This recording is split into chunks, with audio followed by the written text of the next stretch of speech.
This is the Local Public Safety Coordinating Council meeting for July. Eric, you need more authority in your voice. I'll dig deep on that, Danny. It is great to be in person. Can the folks online, you guys can hear us today? Okay, I see a thumbs up. We had some folks that needed the accommodation. We can still provide that, and we will get a little more skilled in terms of how we do it down the road. But for now, we had some people come together and put it together, so I appreciate that piece. It is a big meeting today. We're going to hear about the judge's approach towards, you got it? Okay. As we look towards the judge's approach towards mental health services and responses, and we also get to hear about our Community Corrections Act plan, as well as our Justice Reinvestment Initiative Grant plan. So a number of things towards the end that will require a vote and we'll need a quorum for, and a number of things that we're all have a vested interest in early as we begin. What we can do in this room, since we have folks, is a quick roundtable introduction. People can say hi, and then we can, I will try and introduce some of the folks online, and then we will move to our presentation. So, Your Honor, you want to say hi first? Yeah, sure. I'm Judge Laura Cromwell, and happy to be here. Okay. Scott Clausen, Chief of Police, Medford. Danny Jordan, County Administrator. Okay. Lorenzo Mejia, Circuit Court Judge. Dave Goddard, County Commissioner. Doug Engel, the Public Defender's Office. Dave Carter, Southern Oregon University. Josh Aldridge, Jail Commander with the Sheriff's Office. Good morning, I'm Hilda Montenegro Fix, and I am a cultural agility trainer and consultant. I'm Tina Costa, I'm the Trial Court Administrator. Great. I believe that's our team today, so great. Well, Your Honor, very lucky to have you here, so I'm going to invite Judge Cromwell up to speak as our first agenda item. Thanks, Judge. So I apologize because I didn't do a PowerPoint or anything. I'm just going to kind of give a brief rundown about where we are with our mental health court and our aid and assist docket, and just give an overview of numbers, kind of who we're looking at for those types of programs, and if anyone has any questions, feel free to interrupt me while I'm talking afterwards, however you want to do that. So for the first 6 months of 2021, we really started to kind of rebuild our mental health court team. So first I'm going to go into the mental health court. And because we've got obviously a new judge took over in January, myself, and then we also have a new probation officer on the team. We have a new liaison from Jackson County Mental Health and a new liaison from Medford Police Department. And so we've also added a few team members onto there to really kind of keep us accountable and so that we're actually consulting with the people who that we're assisting as well. And so that includes a member from NAMI, who's also a veteran, and then we also have a certified recovery mentor, or a CRM, from the ARC, who has not only lived experience with mental illness, but also was in the criminal justice system and actually in prison in the past in California. He is by far, I would say, our most valuable member of our team, because he is just he's incredibly helpful in dealing with our clients and helping them. So part of the rebuilding process that we've had in the first 6 months have included a number of breakout sessions. So we not only have our weekly meetings and staffings that we do, but we've also had a number of breakout sessions, which are couple-hour sessions where we'll discuss not only going back to the roots of what the evidence-based practices are for mental health courts, but and also to discuss our team roles, the team members' roles in that mental health court. We've had presentations by a local psychiatrist, Dr. Mann, who has discussed with us more of harm reduction approaches and less necessarily punitive approaches, because they tend to be better long-term for long-term recovery. And we've also had important racial and ethnic disparities discussions, or RED discussions. This was something that needed to be done for a long time that had been kind of put on the back burner. And we actually just completed a couple of cultural agility trainings with Hilda as of yesterday, and it was just really impressive to see. We've got total about 12 people on our team. There were probably about 9 or 10 at this training, and just to see a group of people from a variety of backgrounds, social services, law enforcement, prosecutors, defense attorneys be able to have just really meaningful conversations in a really positive way, and just be able to hold space for each other and really have those really important discussions. So those are some of the team building stuff we've been doing.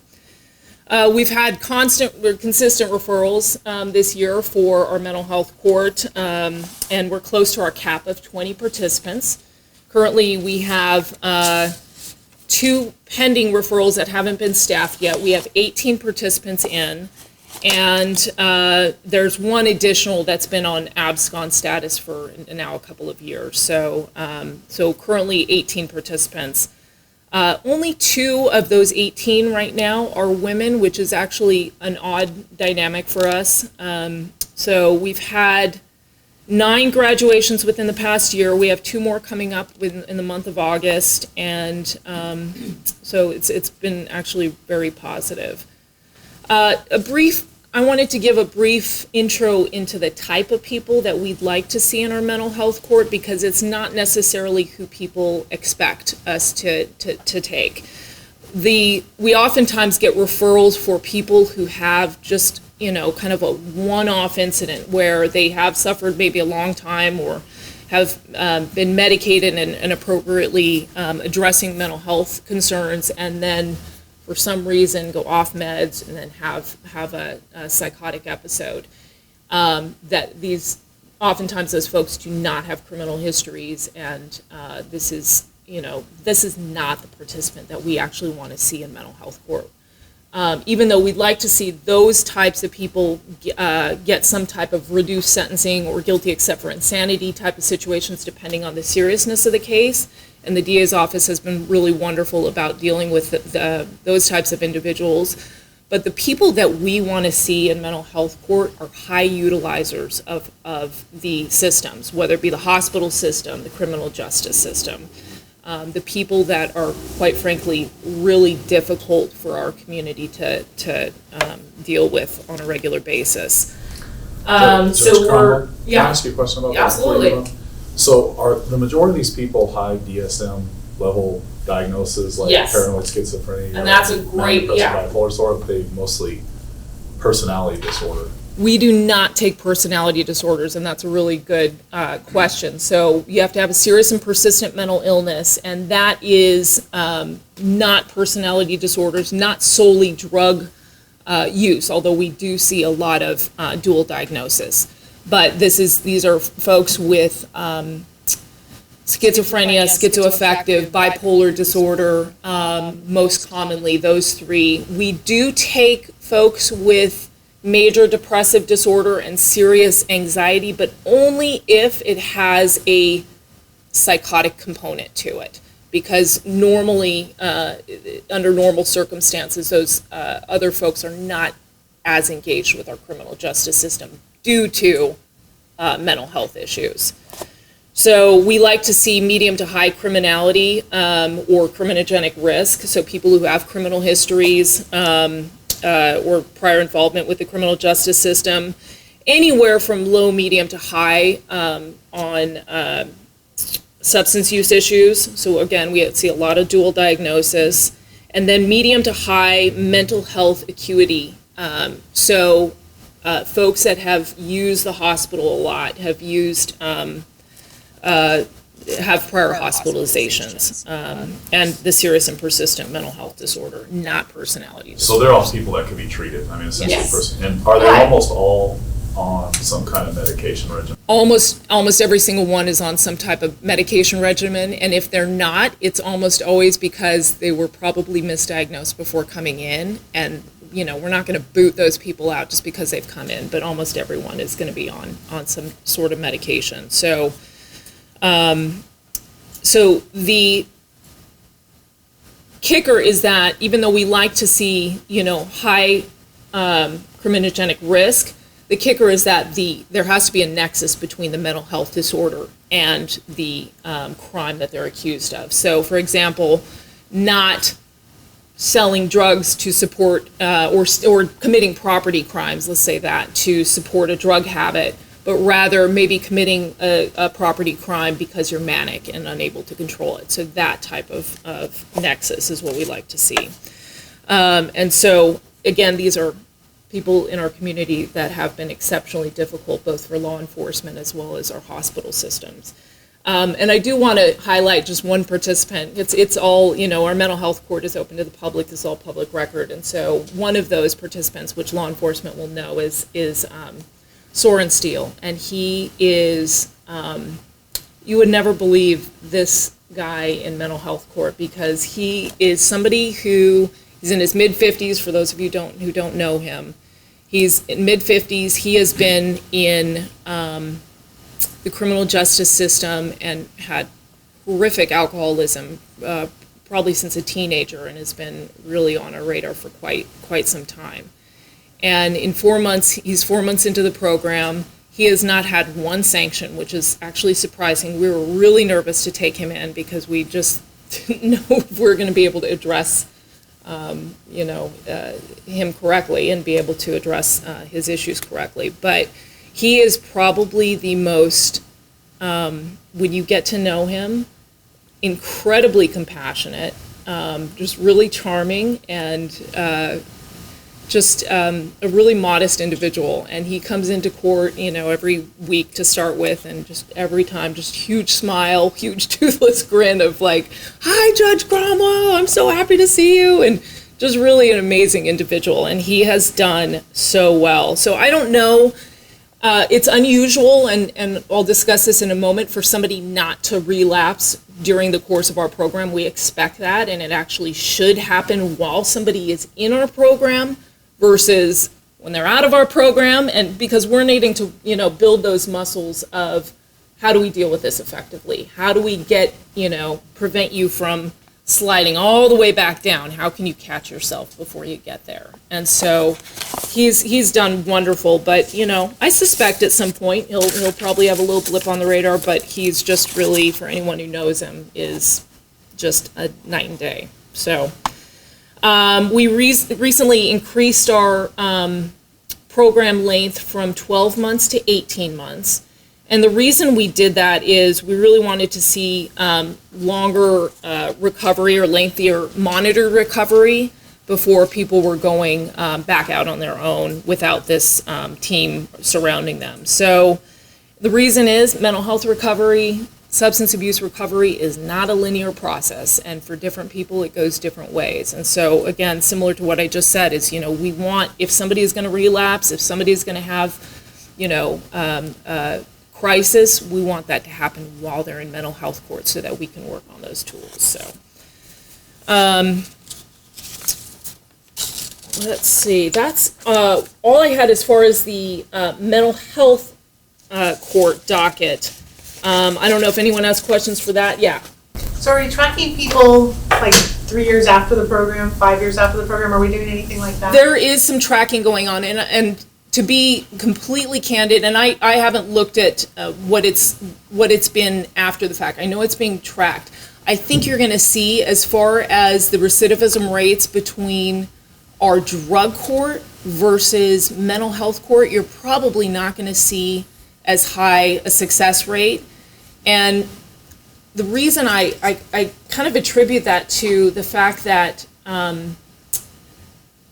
and mental health courts anywhere don't have the success rate, and I think a lot of it is just trying to keep people, for a period of time, is preventing them from falling back as low as they were into full-blown crisis. But with drug use, and this is anecdotal, this is not based on any type of information other than my own thoughts, it's a little bit easier, I think, to avoid your triggers if you're suffering from drug addiction, or to go through treatment for drug and alcohol use and not be, let me not go into a place where I know I'm going to be triggered. Let me not go into a bar. Let me not go into, a neighborhood that I know that I've used in previously. With mental health issues, that's it for the rest of your life. You have that diagnosis, or at least these folks have that diagnosis. It's chronic. These are chronic illnesses. And so you can't escape that. And so it's not a matter of avoiding your illness, which part of, that's, I think, an oversimplified version, but that's kind of my idea as to why that our results aren't going to be as good. That's also part of the reason why we lengthen the process, is to get a little bit more, monitored recovery. But good question. Anybody else have any questions before I move on to aid and assist docket? Okay. So on our aid and assist docket, Judge Mejia and myself rotate every other Tuesday afternoon. So we have a dedicated Tuesday afternoon docket for aid and assist. And on April 1st, we began we're probably the third or fourth county in the state to begin a rapid aid and assist process for criminal defendants who are lodged in jail that have been determined that they are unable to aid and assist their attorney in their own defense due to a qualifying mental health disorder. So they're unable to even resolve their case either through trial or through a plea or through whatever motion work.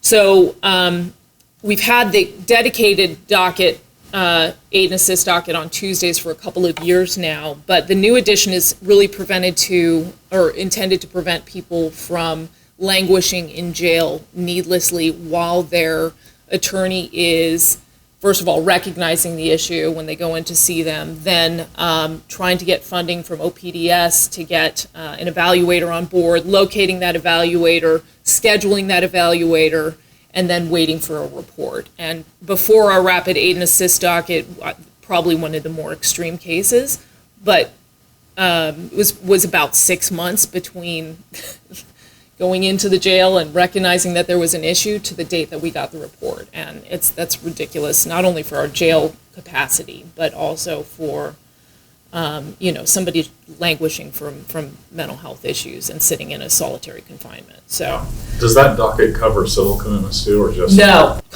civil commitments is completely separate, and that's a non-criminal process based on, for those of you who don't know, I'm sure you do, but that civil commitments are based on people who are unable to either meet their own needs that are required for living or are dangerous to themselves or others. And that's a completely non-criminal process. Now, as we know, it's really difficult. The laws in Oregon are very difficult to find somebody under that non-criminal civil commitment. And so a lot of those people come into the criminal justice system, unfortunately. So with the new docket, we're working with Dr. Orphan with Lithia Forensics, who he volunteered to do our our rapid aid and assist docket. And basically what it is that he has time slots kind of reserved up front for us so that if once he gets a referral, he can be in, and usually he does video because he's located out of Portland, but he'll do video visits generally. And evaluations by video. So he can get in there before he actually receives funding from OPDS. So the defense attorney will apply for funding, just let him know that they've applied, and then he goes in there before he actually gets that funding because he works with them regularly and kind of knows that he'll be reimbursed.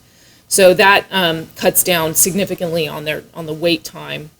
And he and his team are getting reports done between referral to actual report in hand has been about 6 days on average. So it's really amazing. After that point, the person is required by law to then get a community restoration evaluation, which basically can this person be safely restored in the community by taking legal classes, ongoing meds, ongoing treatment, or is this person dangerous enough that they have to go up to the state hospital? So that community restoration evaluation is the next piece. And that has to be done within 10 judicial days if they're lodged. Yep. Yeah, go for it. So these are people who are unable to aid and assist at the time. Yes. My understanding is most of those people, if you refer them to the state hospital, they come back at some point. Yes. And it's a very, very small percentage. I think it was even less than 1% of people that are found guilty except for criminally insane. So this is not exactly, and guilty except for insanity is somebody actually has to have capacity So have mental health capacity in order to make the determination as to whether or not they even want to go guilty except for insanity. So guilty except for insanity deals with their state of mind at the time of the crime, and aid and assist just deals with their state of mind at the time of our judicial process. So can I that's ask the you how difference. many people on average are on your docket? You said every Tuesday, right? And I'm gonna give you some numbers here in just a moment. But yeah, no, it's significant. So currently, as far as rapid aid and assist, now again, these are only lodged defendants. We have 16. We've had 16 rapid referrals since the beginning of the program, which started in April. And so it's about 4 per month that we're seeing on the rapid docket. We've had as much, though, as 7 in a 2-week period, so it kind of goes in waves. But on average, which is what we were expecting, we're looking at about 4 per month for the lodged folks that go on the rapid program. Now, Oregon State Hospital backlog is, it continues to be just horrific. There's a couple of reasons for this. COVID and the safety protocol surrounding COVID really backed up a lot of the cases from going up there. They're taking I think they're taking 0 civil commitments right now. The guilty except for insanity cases, from the time that they are found guilty except for insanity and they need to go to the state hospital, I've heard it's over 6 months. And for our aid and assist docket, from the date, there's a federal case that says from the date that we sign the order finding them unfit to proceed to the time to get them to the state hospital is 7 days, 1 week. That is not happening right now. And the reason that the Oregon State Hospital is not currently getting in trouble for that or being held in contempt, which they have been in the past, is because of the circumstances surrounding COVID. So it provides an actual, there's an excuse for it, I guess. It's a really terrible way of saying it, but yeah. So can I just make a point? Yeah. I asked that question on purpose because, we have an issue with jail overcrowding. Absolutely. There's this big push by mental health advocates that if we can just divert the people with mental illness away from jail, then we'll have all this capacity we won't need in the jail. You just said 4 a month is what I think you said. 4 a month for rapid. Now, somebody does not have to choose to go with, there's no requirement that they have to go with the rapid aid and assist process. They can go hire their own evaluator. So there's probably a few more that way. I'll explain why. Well, let me get to the stats and then I'll answer this question because it's important. So what I'm hoping is that, so right now, but for our aid and assist population, it's taking about 2 to 3 weeks for them to get up to the state hospital currently. It's been as much as 4 during COVID, during the major rise in COVID cases. But currently we're about 2 to 3 weeks, which is not great. As of today, we have 43 defendants so far. This is 2021 numbers. 43 defendants with 104 aid and assist cases that are pending. About 79% of those folks were placed at Oregon State Hospital or are waiting to go up, and 21% of those are on community restoration. Similarly, about 20% of those defendants, their most serious charge is a misdemeanor. 80% of those defendants, their most serious charge is a felony. That's what we want to see as far as majority felony cases. And as of this year, we've had 271 aid and assist hearings, and that could be a number of different things. That could be the initial finding that they're unable to aid and assist. That could be a 9B hearing, which is when the state hospital says, hey, they're up here, they're not restored yet, but they're not dangerous, so you got to take them back in your community. Those types of hearings. It could be 7-day review hearings, which when these people are sent up to the state hospital in 2 to 3 weeks, and it's supposed to be 7 days, we have to meet with them every 7 days to make sure that there's no other alternative means of handling the matter. Able findings and never able findings. So meaning somebody comes back from the state hospital, they're found able, we proceed forward with the case, or they come back from the state hospital and their mental health status is so chronic as not likely to change, and then they're found unable and the case dismissed.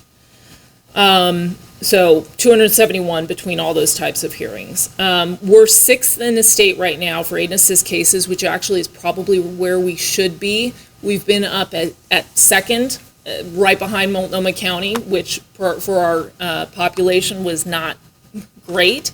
Here's where this comes into what you were saying, is the reason why I think we're now down to 6 is that the DA's office has been cautious about not necessarily issuing every single criminal trespass and disorderly conduct case. Here's why this matters. It's not a good solution, but when you're facing a criminal trespass in second degree, you're looking at 30 days maximum jail sentence. So Which typically you don't serve. You serve 1 day on average. we serve 1 day, but we're keeping people on for the aid and assist because they're not able to aid and assist, and so we'll maybe put in no matrix because they're just too disorganized to release.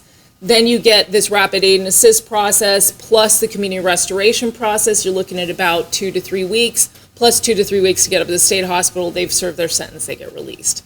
For the people that are on disorderly conduct in the second degree, maximum sentence is 6 months. So by the time all this happens, they wait to go up to the state hospital, they get up there, they're not going to be restored within the time period they have left. So there's 0 point, we're just wasting, I think it's $1,200 a day up there to send somebody back not restored and just get released anyway. So that's why the misdemeanor cases, lower level misdemeanor cases, don't make sense.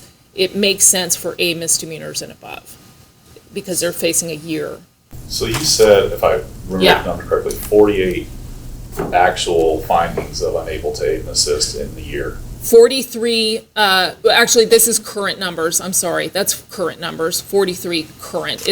We've had 271 hearings, not necessarily per defendant, not 271 defendants, but 271 hearings. Yeah, I'm trying to get the number of defendants, 40 something. I'll look that up as far as how many we've had this year. So just in a month, how many people do we rotate through the jail, Josh? So on an average month, it's about 4,000. Okay, Yeah. so this is my whole point. And I'm not saying this doesn't need to be addressed, it does need to be addressed. But this view that if we just address these people who are unable to aid and assist or have mental health issues that cause them to act out criminally, then our jail population will be dramatically reduced. I'm not dismissing the fact that these people need 100%. assistance, but I'm saying that's not really a valid argument. 48 people of 4,000 a month, and this is 48 people since January 1st. This is 4 people per month that are actually staying in, that we are holding in so that we can do this process. This is not, the general people that most often in and out on some of these. These are the more 4 per month is generally more serious cases. And most often it's just an intervention to stop whatever the behavior is and they're out. But my whole point is that we've gone through 20,000 people in our jail and 48 of them have been unable to aid and assist. We would still have a large need for additional jail capacity, even if we dealt with the people who were unable to aid and assist. Even if we held everyone that wasn't held, that was just released. No, you're right. You're right. No, it's worth the conversation. I'll get you the numbers for the year. Those are current cases that we currently have on. But yeah, no, you're right. I mean, it's certainly worth the conversation. And yeah, so that's really all I had. I hope I didn't go too long. But does anybody have any questions? Any other questions about aid and assist? Okay, so I'm gonna go and do my prep for my mental health docket at 1:30. So I will be Your Honor, back. thank you so much for presenting today. Absolutely, Yeah, really you bet. appreciate it. Okay, so the Local Public Safety Coordinating Council, ORS 423-560, requires counties to convene a local public safety coordinating council, and it's tasked with 2 things. I'll read from the statute. Number 1 is to develop and recommend to the County Board of Commissioners a plan for the use of A, state resources to serve the local offender population.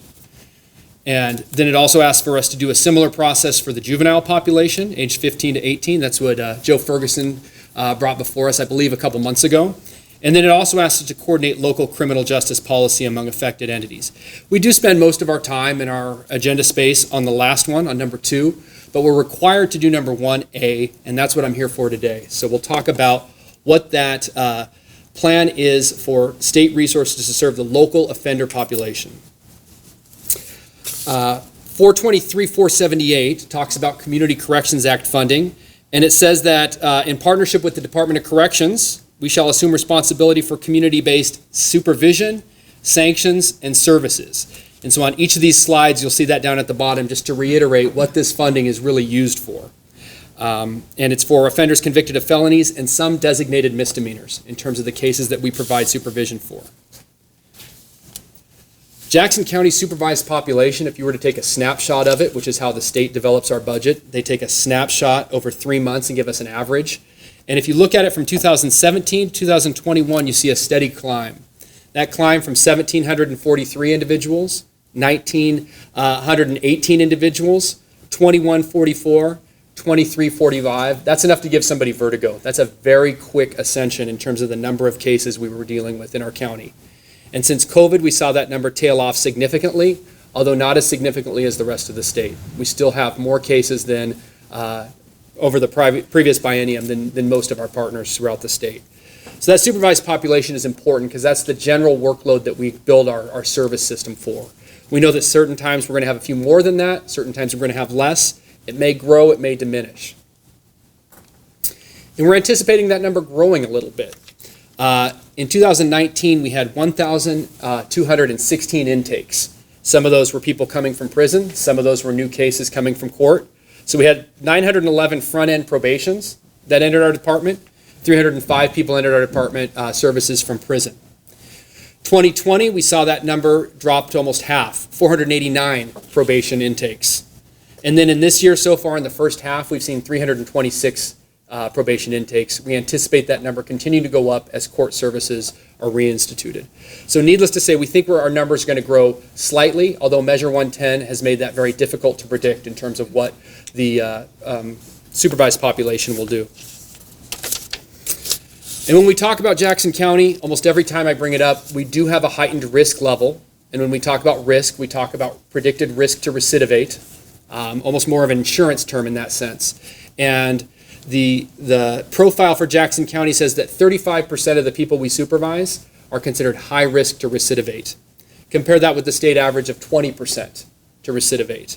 On the state level, 48% are considered a low level to recidivate. Low likelihood to recidivate would be the way to read that. In Jackson County, only 36% of our folks are considered a low likelihood to recidivate. So we have a heightened workload. We have heightened responsibilities in terms of what we're doing. We were lucky enough to have a couple of OHSU nursing students do their practicum with community justice, which I always kind of pride ourselves in, that people would identify that from a nursing standpoint as a place that they wanted to do their practicum. And one of the projects they did was they conducted a client survey for us, and they talked to 74 different individuals, people on supervision in our office, and they were trying to measure ways to promote resiliency, which they defined as protective factors to survive and thrive from significant adversity and stress. I'll talk more about resiliency, and I'll talk about it both from the sense of the people who experience our services and from the people who provide our services, our teammates and our officers. But when they did this survey, they found that 91% of those folks found that they could be honest with their PO. 82% believed that their PO is teaching them skills, and 57% felt helped by community justice. We are working on that 57%. Although I still think those are very positive numbers, and they reflect the shift we've tried to make to more of a coaching mentality. We are that one stop in the criminal justice system where we are tasked with building on change. The idea that a person can do better, that we can change patterns of behavior, and that people can become members of our society that we like seeing next to us at Winco when we're doing our shopping, at Little League games when we're watching our kids play. And those are the type of neighbors that we try and help create in what we do. So when we look at our major intake, and this is over the biennium, in terms of where our funding comes from, $20.6 million will come from the state in the form of Community Corrections Act money in the next 2 years. This represents an increase both in terms of the percentage of the overall state budget that's being spent to counties. Our county has a higher percentage of those people now. 7.42% of the supervised population in the state is in Jackson County.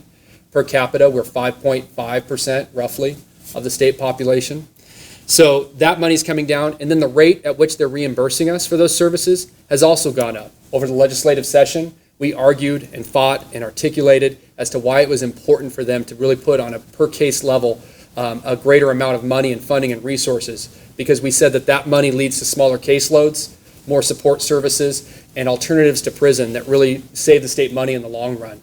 and the state agreed and made that investment. We also have grants and fees that I'll open up a little bit about here. $10.3 million over the biennium will be through those.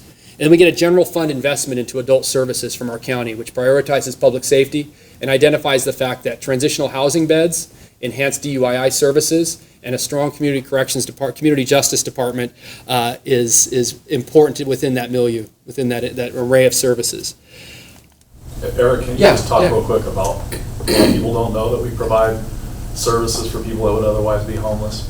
Absolutely. Talk a little bit about the general fund dollars that go into that. We absolutely will, because when we talk about the transition center and we talk about the people that we serve who are without housing, we provide up to 45 beds of services per day for people in our community who would otherwise be unhoused so that they can live. And they don't just have a place to live. They have a place that has case management, mental health supports. And when I say case management, that's everything from employment, health services, work around their finances and budgeting.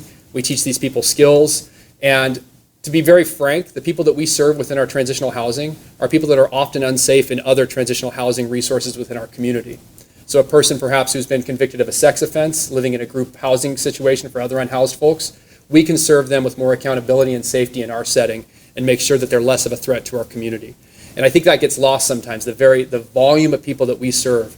A person getting out of prison, instead of coming back to our community unhoused with a duffel bag that's taped together, in our community they come and they have housing. They immediately start engaging in services, whether those be support services around employment and healthcare, or alcohol and drug treatment and skill building. And it's a full range of services that we provide to unhoused folks that is funded largely by county dollars. And that money is one of those things I'll talk about a little more here. Yeah, I'm just going to put an exclamation point on that. Yes. So a lot of people want to know, what's the county doing to help with the homelessness issue? I think the county, out of every local government, probably spends the most direct general fund dollars on this service. Of that $5.4 million, about $1.5 million goes into this particular project. We're spending $1.5 million a year directly serving people that would otherwise be homeless. Right, and I think that in terms of also what our county response is to the criminal justice population, it's not just jail, although I don't know if Josh is so, that's very important, but it's supports and how are folks who are otherwise unhoused getting served. So that's a huge component of what we're going to talk about today. That grant and fee revenue by source, the slide I had earlier, $3.65 million comes from our Justice Reinvestment Initiative, which I'll spend a considerable amount talking about. Other grants from the state, Measure 57, family sentencing alternative programs, providing supports to people in our communities. Client fees are down to $1.1 million over a 2-year period in terms of how we're funded. I'll talk about that a little more in depth. Work crew fees, when we send work crews out, whether that be a fire response, helping with parks, roads, animal control, $1 million a year. We contract with the Federal Bureau of Prisons to provide reentry and support services for people who are within the federal system. That contract anticipates about $700,000 over the biennium. And our treatment court grants at $486,000, providing those kind of supports and alternative programming for people who are otherwise in our system due to drug-related issues. I like to give a scope of what I'm talking about today in terms of what we do, because it's not just about adult parole and probation, it's not just about jail, and it's not just about the transition center. But we have 200 people right now who are currently receiving pretrial supports and supervision and monitoring in our county right now. Over the last biennium, 759 adults received employment services, and that's everything from resume building, job leads, and then supports once they're employed. We did 1,277 DUII intakes. Mental health clients, we opened cases and supports for 251 different individuals who are at justice involved and in need of a support.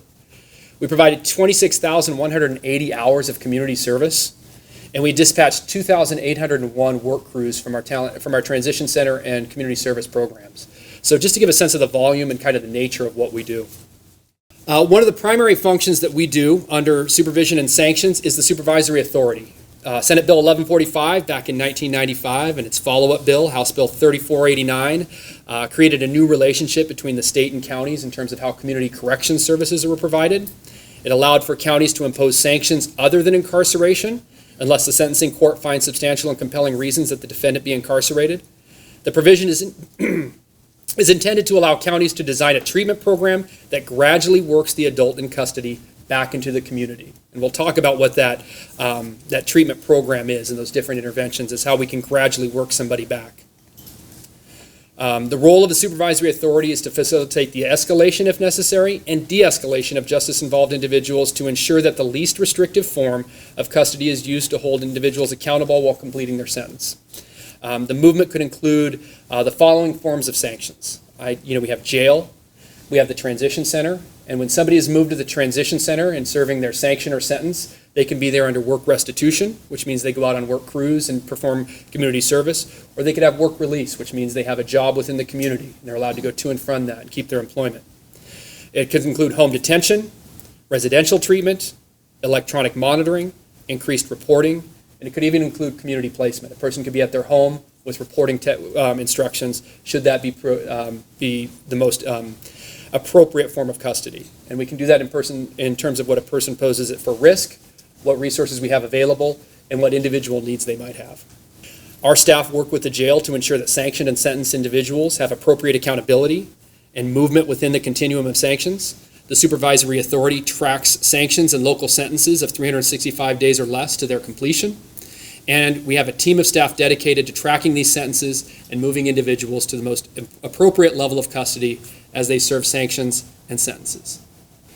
So getting out to the transition center, we have 145 active beds currently, 74 sanctioned beds, 40 transition beds with the ability to add 10 more if necessary by population, 16 federal transition beds, and 15 residential treatment beds. It is out in Talent. It did endure the fire. The fire went through it last year. We lost a couple outbuildings. We had to evacuate the entire facility. We moved people into Medford. We moved some of them into Grants Pass. I believe Tira Hubbard, a manager within our department, stayed the night with those folks. So those people who otherwise didn't have placements had some sort of place to go, as well as accountability with that. That was a long night, much appreciated. And then our 16 federal transition beds, people coming out of prison in the federal system could spend 6 months to a year of their time in our facility with what they would consider a halfway house as they re-engage in the community, get supports, and serve the last part of their sentence in community. So we provide that. Or if a person on federal probation is not doing well and they need to have some supports, they can come out to our center for that. So we do contract with them directly. And then our 15 residential treatment beds is in our transitional care program. I'll talk a little bit about that. It is one of the only programs in the state that has passed the correctional program checklist. I will continue to say that because that team deserves kudos. It's not easy to pass. And they did really well on that. Eric, can I stop you for a second? Yeah, I think it's important for people to know that by law, the Board of Commissioners designate who is the supervisory authority. So most people think it's the sheriff, because in some counties it is the sheriff, and the sheriff runs the sheriff's department. In our county, the supervisory authority is the community justice director.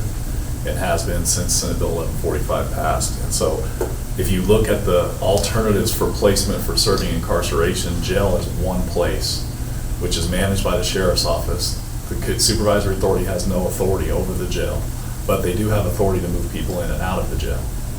And so that's the one place where the sheriff interacts with the supervisory authority to the greatest extent. But if you look at everything else on there, it's offered through community justice. No, thanks, Danny, and that's true. And we do this in partnership. We've really worked with Josh's team to make sure we're moving people appropriately, using spaces that's available. But that is something that falls to our office. And also with that, we've had to build these different interventions through use of these dollars and being creative in terms of what's available in our community. So the supervisory authority, one more thing, has the ability to issue warrants for people's arrests. So that was one big thing that changed with Senate Bill 1145. It used to just be the court, the bench that could issue a warrant, the parole board, interstate compact, municipal courts. And in this case, now the supervisory authority can issue warrants for people who violate conditions of supervision. Correct. Absolutely.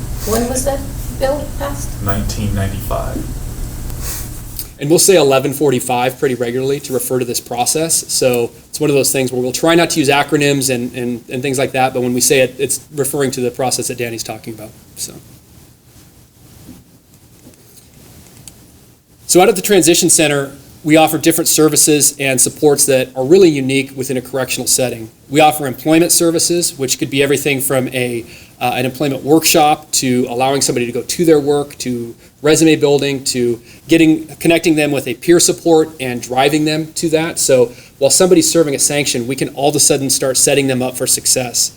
We have the Pathfinder Network out at the Transition Center, which ensures that participants have access to life skills, transition supports, case management, And it's been an incredible piece. We often struggle with what's the correct treatment intervention for somebody at the transition center, knowing that we have different crime categories, we have different lengths of stay, and the Pathfinders have been kind of the way to crack that code, because they can work with people for 2 days, 14 days, or 4 months, and they're really adept at doing that. We also have a medication-assisted treatment program out there, so a person who is arrested, lodged, transitioned out there to the transition program can be assessed medically and then connected with medical supports to work with through their opiate addiction. And so we have a number of places that we can work with on that. And that's unique to our spot, where we can leverage some of our community resources to make sure that that happens. And the Addictions Recovery Center has a peer mentor who provides supports around MAT to really find that kind of person who is working to engage it and then make sure that that success is carried on when they're out in the community. We offer job skills, which could be everything from firefighting and fuels reduction. I mentioned the workshops and the resume building. And then we have residential treatment. So the Transitional Care Program, which is funded through JRI, I'll get to that in a minute. But we're talking about 15 adults. Correction, they've been justice involved. They've had drugs have been a large part of their life and their criminality. And we're able to engage them in a residential treatment program that is specific to their needs. I mentioned that corrections program checklist, which is really an audit process where you go through, and it's evidence-based. Dr. Carter has been instrumental in this process over time. But it's evidence-based in saying these are the things that work for people who are justice involved. And I will admit that when this first came down about 15, 16 years ago, our own Danny Jordan brought in Dr. Latessa to Jackson County, and I listened. I said, yeah, well, we'll see, Dr. Latessa. And I was not a believer. But the more that we've done this work, the more that I've been involved in doing the audit work, I really think it is the key to what works for justice-involved individuals. And so passing that was a big deal for the department and for this program. The Department of Corrections generally does these, and they said that only 3 out of the last 20 in 2019 had passed it. So it's still something that needs to be done more in depth throughout the state, but we were very proud of that program. And it is one of the things that we like to see. So 9 beds for men, 6 beds for women out there. And then Jackson County Mental Health has a dedicated person out of the transition center to provide supports, assessment, and referral, as well as ongoing work if needed. So having that embedded person who can engage people as they're out there really does make sure that we're meeting the person needs of the people who are out at the transition center. Eric, quick Yes. question. So those beds that you mentioned, are they close to sufficient relative to the need? No. We could use more in our county. We could use more in our community. I think that residential program is something that's huge. It's very difficult to do well. It takes a lot to get people trained to provide it and then to provide the supports to do it. So it's not traditional, but it is something I think that we could use 2 or 3 of these types of programs long term. We're very lucky to have the one, though, for sure. So 1,878 individuals on supervision right now. That's generally what we're looking at. This plan would call for 31 parole and probation officers, which would be an increase of 4. It would allow us to have caseloads for the high-risk individuals that most need services. It would provide for 8.5 peer support specialists through the Pathfinder program. And I've said this a lot, and I don't mean to be flippant about it, but what we used to do within parole and probation, if somebody came in and they were sick, and you could tell that they'd been using, and they had been hurting, one process was to send them to jail. The other was to say, I can tell that you're tore up from the floor up, as they say, and you need to get to treatment. And we didn't have great outcomes. We didn't have a lot of people that would follow through with that. We didn't have a lot of people that were ready for that. And so getting a peer involved in the process with a warm handoff within our office allows for that relationship to start, for those arguments for change to begin to take hold, and to meet those people in a way that truly creates long-term success. So while that person might need alcohol and drug services, it's the peer that can really help get them there. PO can reinforce a number of things, can teach a number of things, but the peer really provides a service that we just haven't had before.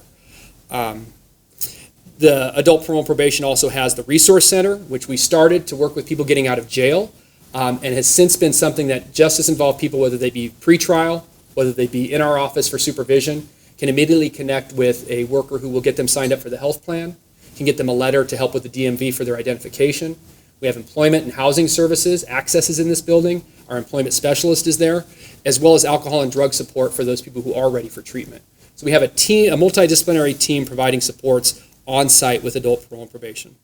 And then we have embedded mental health supports from Jackson County Mental Health, both a peer to deliver services as well as a mental health specialist. When we supervise cases at adult, we supervise them based on risk. So people the highest risk to recidivate are the ones that we're going to focus our efforts on.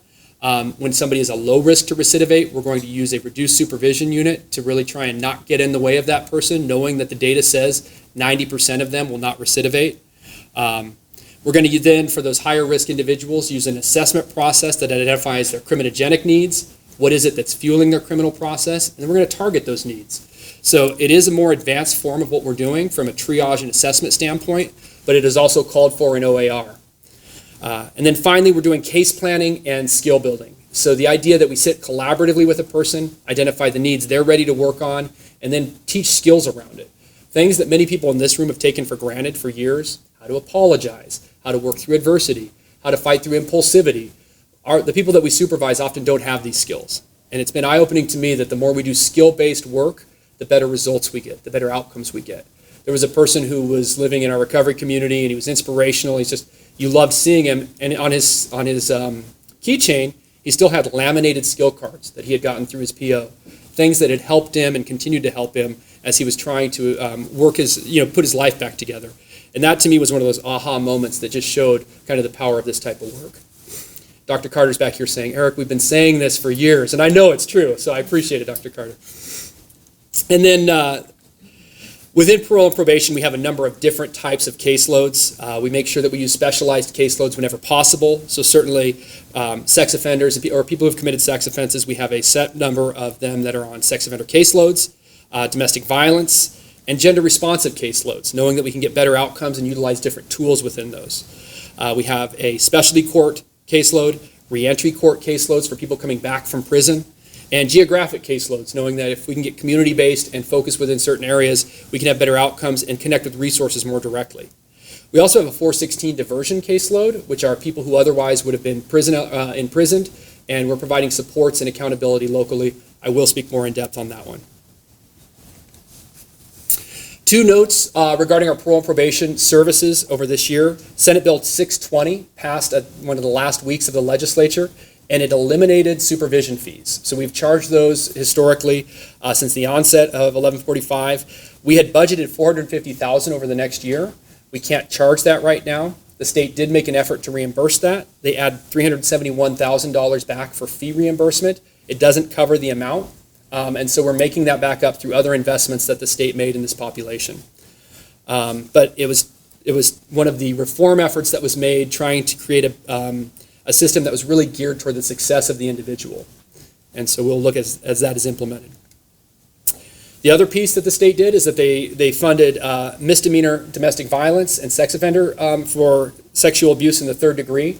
These are cases that historically our county had invested in to try and provide supervision for, knowing that the lethality associated with domestic violence, the harm it does to our community really required that level of support, and now the state is picking that up. So we will have services here. And I think it's part of a larger conversation happening at the state level, which is there's a lot of reform advocates that are concerned about the footprint of community justice. They call it community corrections at the state level. They don't want it to get too big. They don't want us to provide probation to everybody. And what we've said is, okay, now that Measure 110 is in place, there's a number of people that will no longer be receiving services through community corrections, but let's make sure that we get the right people on supervision, that we truly provide a safety mechanism where we can. And so it was about right-sizing the overall system in the end. So that was part one, the Community Corrections Act piece. It talks about supervisory authority, it talks about supervision, and it talks about sanctions, whether that be through the jail or through our transition center and other supports. Now the second piece that we're going to need to look at and evaluate is the Justice Reinvestment Initiative Grant Program. So 2013, House Bill 3194 created the Justice Reinvestment Grant Program.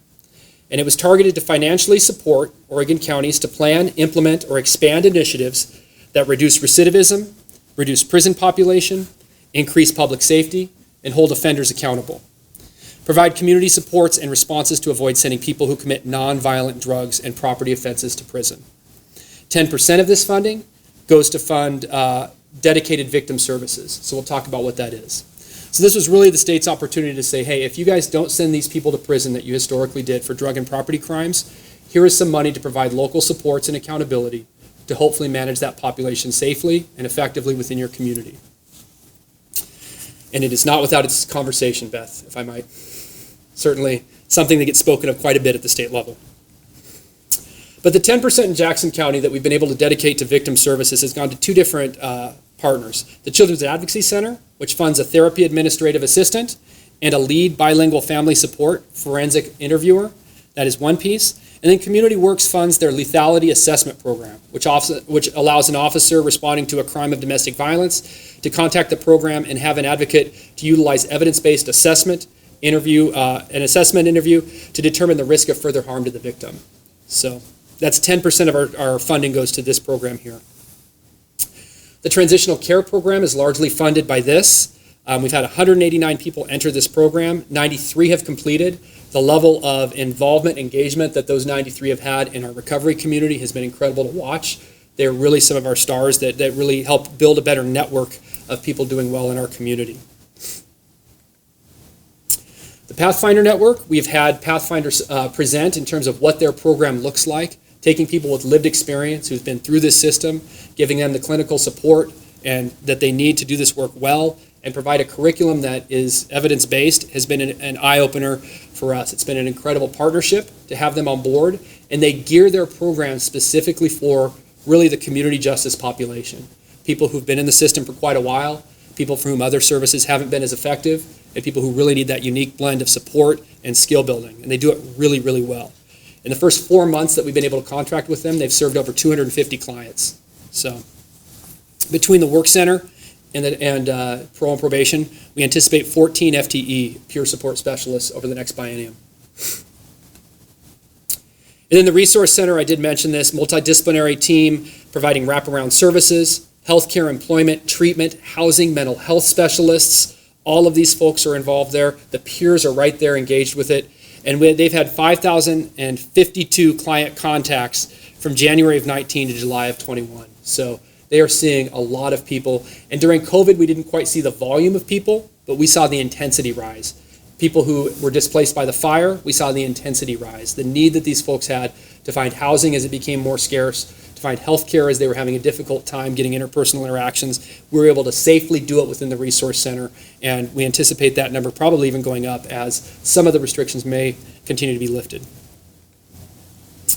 We also provide release assistance and pretrial monitoring as one of our JRI strategies, the opportunity to ensure that people within our community are given the opportunity to provide their defense, but also provide for the fact that keeping people local means a greater taxing of our local jail. So having this alternative support and for people in our community has been really important. The challenge is that so many of our people in our jail get forced released that it's difficult to engage that person and create a pretrial plan for them. So that's one of the many things that gets impacted by lack of jail space.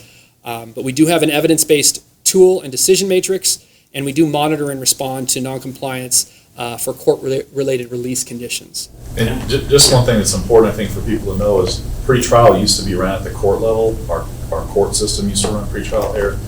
As funding dwindled, they essentially were forced to cut the pretrial program. And we went for several years without having one. It was consequential. So this really kind of was a shift by the state in who's responsible for funding what. And it's not a program we have to do, but it's been extraordinarily beneficial, and we saw the consequences of not having the program in place, which were pretty detrimental, I think, to the whole system, including a lot more fell to peers than we have with the program in place. Right, and we'll continue to work at that with our partners at the courts, at the jails, with the prosecution, with the defense, all of us trying to find a better solution for this in our county. And it did shift. It's one more thing that's shifted to the county level. And if there's a theme today, it's that the county has had to pick up a lot of these different pieces that the state used to handle, but I think we're able to do them in a more effective way because we will leverage every resource locally that we can. We'll leverage local investment in that. So, the 416 Downward Departure Program, evidence-based assessments. So the idea that we have a prosecutor and a probation officer working together to identify which program might work for a person who receives a downward dispositional sentence. So instead of prison for a drug or property-related crime, is there a community resource that works for that person?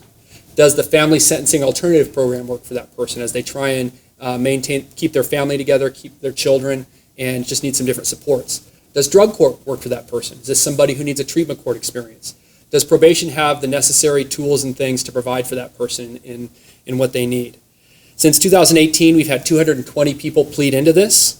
We've had 41 people successfully complete that, and we've had 50 people revoked. There's 129 people currently participating in a program or a supervision cycle that is under a 416 umbrella. I think that sometimes we hear from our community partners that 416 is too lenient, and I don't celebrate the number of 50, but there is accountability attached to it. And if folks can't comply and can't engage in our programming, steps are taken so that they will have to serve that sentence. So of the people who are successful, though, I believe that represents 1,045 months of saved prison. And at $137 per day for those prison beds, it's about a $4.2 million savings to the state in terms of what we've been able to provide for that. So again, the state invests some money in the counties. The county saves the state, 3 to 1, 4 to 1, 5 to 1 on those dollars in terms of what they get from their investment. And the state claims it's 137 a day, but it's way more expensive than that. There's no doubt. There's no doubt. So, and I also skipped into one extra thing. So the Justice Reinvestment Initiative were those programs that stopped with the pretrial right there. That was the basic of the Justice Reinvestment Grant Program. The next piece is the Justice Reinvestment Supplemental Grant Program. So again, not to confuse folks, but this is a supplemental piece is what the 416 program falls under. And I'll go into the budgets at the end of what each of these funds, so you have a better sense of that before we vote for support or non-support. And that's the 416 supplemental program that we offer. Within our entire department, we have a number of key initiatives that over the next biennium are going to be very important to what we do. One of them is equity. The idea that we are trying to create equitable outcomes for all the people we serve and not see disparities based on race or ethnicity in what we do. We have 7 different things listed here in terms of what we're trying to approach as a department. Number 1, we have a policy calling for equity, noting that we need to focus on the outcomes of the work we do and the impact it has had historically. 2, we provide training on this. So we're learning about implicit bias, we're learning about institutional racism, and we're identifying ways that we can work to be anti-racist. 3, we are employing the voices of lived experience, people who are experiencing this system to give us feedback, input, what's working, what would you like to see, how are we accountable to this group in terms of what our commitment to the community is. We're using data to drive the decisions we make and to reflect on where disparities exist. We then go back with that data and identify any place that we feel we can't justify as being completely without disparity. We have person-centered approaches to supervision as opposed to just compliance-based, knowing that different people within different situations may have different access to resources, wanting to make sure that our approach doesn't lead to greater disparity. We're looking to contract with those community partners that can provide responsive supports and responsive services. And then internal leadership around equity for those people who want to champion this work and continue to do this work further, making sure that there are opportunities to do so as they continue to drive our program forward. We're also focusing on resiliency. And I mentioned earlier that resiliency was that ability to create strength in the face of adversity, even after having undergone potentially traumatic or really emotionally intensive events. And that for us, that applies both to the people we serve as well as the officers who provide this work. And this March, we're going to have a community conference with Kim Colgrove. As I pull up her book, Kim Colgrove is working with our department. Her book, Mindfulness for Warriors, Empowering First Responders to Reduce Stress and Build Resilience. Incredibly great read. It does talk about the use of meditation and other skills to help mitigate this. If you would like a copy, you can borrow mine. I probably won't ask for it back, even though I've read it a couple times, and we have a ton within our department. Very important work as we look at the human cost of doing this in terms of what we can do. And then when we coach and work with the staff we have, focusing on resiliency and wellness, knowing that we need that for folks to do ethical work in what we're tasked to do. And CR2, which I will get into, is a primary communication and interaction model. So creating regulation and resiliency. It integrates research on trauma, resilience, and evidence-based practices. It includes a focus on staff well-being, and it introduces a 2-phase communication model that can be adapted for use by all corrections staff and supervisors. It can be used within a time frame, whether staff have 1 minute, 10 minutes, or an hour. It is an extension of the work that we've done historically through motivational interviewing, but it really incorporates a lot of different pieces, both in terms of brain science and what we know about how people react, as well as the wellness of the interactor, the person who's doing the work. So working with CR2 over the next 2 years to provide an entire department that can provide this intervention. So in terms of what we need to vote on today, the first would be the Community Corrections Act program. Our proposed budget for the biennium has a total application cost of $20,631,590. It incorporates the jail for $3.4 million, the transition center at $4.8, supervision services at $9.3 million, as well as transitional housing supports, the Pathfinder Network, mental health services, and sex offender subsidy. This entire program will be submitted to the Board of Commissioners upon the recommendation of the LPSCC, and then it will go to the Department of Corrections, where they will say that it meets their status. But we build it in partnership with the DOC. So those are kind of the processes that would be next. So let me just explain a few things. When you look at this and you look at jail, this isn't the total cost of operating the jail. This is the impact of this program on the jail and per day rate of the people that would otherwise have gone to prison who sit for a number of days in jail transitioning between all programs. So just to put a little more perspective on it, that's nowhere near the jail's budget. The transition center is pretty much standalone in the department's budget, so there's, and this is just for Community Corrections Act funding, right? Yeah, this is just the community corrections. So there is a budget. portion of county general fund in addition to the plan that goes to that. Supervision is pretty much all Community Corrections Act funding, so it's not subsidized by any other funding. Transitional housing, that's the portion of the transition center budget that's for transitional housing, and transitional housing that isn't general fund portion. Pathfinder Network is pretty much a standalone program. It's funded all out of Community Corrections Act fund. In no way is this mental health services budget the county's mental health services budget, same thing that I said with the jail. This is just the portion of embedded case management services that they have to assist with people who are on supervision in the adult program. And sex offender subsidy kind of explains itself. So we have to make an application to the state for Community Corrections Act funding per biennium. And as Eric just explained, the process comes from the PSCC as a recommendation to the Board of Commissioners. So I move that the PSCC recommend to the Commissioners the proposed budget for the Community Corrections Act plan. We have a motion. We have a second from Dr. Carter. All right. And for these three today, I know it'll take a minute, but we do need to do a roll call vote. So Amber, if you wouldn't mind taking a roll call vote. And Tira, can you help us with the folks online? I think we have a couple members. I have Lieutenant Joshua Aldridge. Yes. We'll skip past her.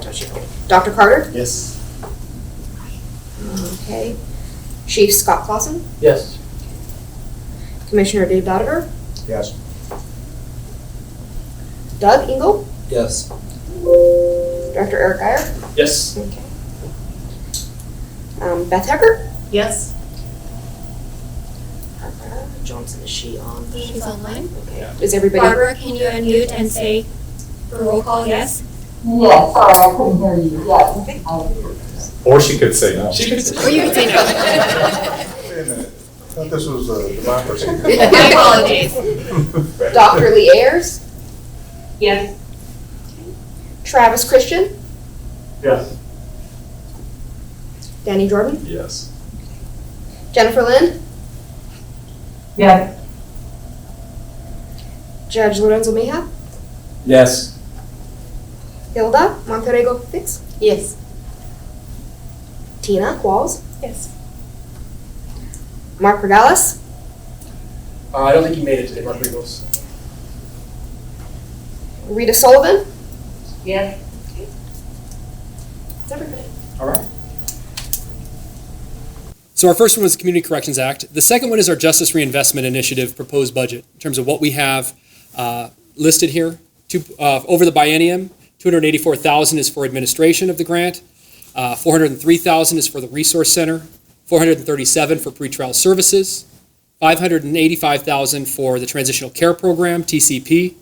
The Pathfinder Network will receive $1.078 million from JRI services, and then victim services at $310,000 in line with the allocated amount. So, any discussion or questions about the proposed GRI budget? I just want to point out, so the Pathfinder, which is basically a peer mentor program, if you notice, Eric mentioned 14 FTE, and there's 31 full-time parole and probation officers that manage all of the cases, 1,800 plus cases that are on supervision. Some of those cases are in the low and limited level and are less likely to be referred for peer mentoring through Pathfinders.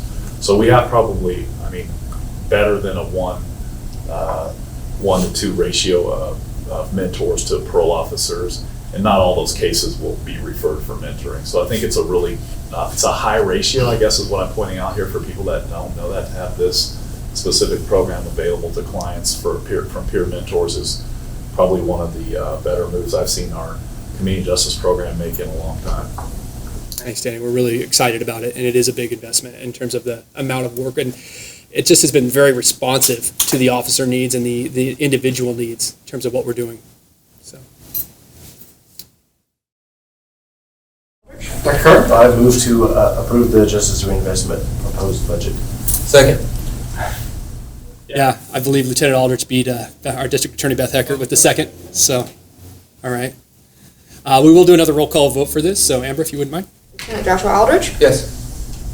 Dr. Lee Ayers, Ayers. Yes. Dr. Dave Carter, Yes. Travis Christian, Yes. Chief Scott Clausen, Yes. Commissioner Dave Dodder, Yes. Doug Engel, Yes. Eric Geyer, Yes. Beth Eckert, Yes. Barbara Johnson, Yes. Danny Jordan, Yes. Jennifer Lynn, Take an abstain on that. No, I'm trying to say yes. I just All right, thanks, Jennifer. Judge Lorenzo Mejia, Yes. Hilda Montenegro Fix, Yes. Tina Qualls, Yes. and Rita Sullivan. Yes. Thanks, Rita. And our final grant activity of the day is for the supplemental, JRI supplemental grant, which is the program that provides for the District Attorney's Office to the tune of $276,000, a probation officer at $189,000, and that's not all of a District Attorney's Deputy DA, nor is it all of a probation officer over the 2 years. Administration to the tune of $36,000, and victim services again with a 10% of $56,000. So. Questions? Would entertain a motion, should somebody feel so inclined. A motion to accept. Thank you. Lee Ayers has a motion on the floor to accept the grant, or to move the grant forward. And Tina Qualls with the second. I think Tina just beat you, sorry. Thank you, Tina. And our last roll call vote of the day. Lieutenant Joshua Aldrich, Yes. Dr. Lee Ayers, Yes. Dr. Dave Carter, Yes. Travis Christian, Yes. Chief Scott Clausen, Yes. Commissioner Dave Dodder, Yes. Doug Engel, Yes. Eric Geyer, Yes. Beth Eckert, Yes. Barbara Johnson, Yes. Danny Jordan, Yes. Jennifer Lynn, Yes. Judge Lorenzo Mejia, Yes. Hilda Montenegro Fix, Yes. Tina Qualls, Yes. and Rita Sullivan. Yes. All right, those are our three business pieces. Before we adjourn, though, I did want to recognize that Kim Whitney was able to join us today. Kim, via Zoom. Kim is the regional manager for the Oregon Department of Human Services. That includes self-sufficiency as well as child welfare. And she wants to be more involved with this group in terms of somebody that comes to the meetings and gets to be a part of it. So we will continue to invite Kim. She had to be out of town today, and she still found time to join us via Zoom. So thank you, Kim, and we look at collaborating more in the future. And are there any other items for discussion today? The minutes? Oh, we can't approve the minutes, yes. So the May minutes, thank you, Your Honor. Did everybody have a chance to read them over? Are there any comments regarding the minutes? I move approval of the minutes. Danny Jordan has a motion on the floor. Do we have a second? Second. Chief Clausen, quick on that one. So, all right, we have a second. All right, meetings can be voted on by consensus. So all in favor of approving the minutes as written? Aye? Aye. All opposed? Minutes are approved. All right. Well, that was a very hearty agenda today. I appreciate everybody's patience. It's great to be back in person, and we'll look to see you. There is not a meeting in August, so we'll look to reconvene in September. So in the meantime, Thanks all. Have a great day.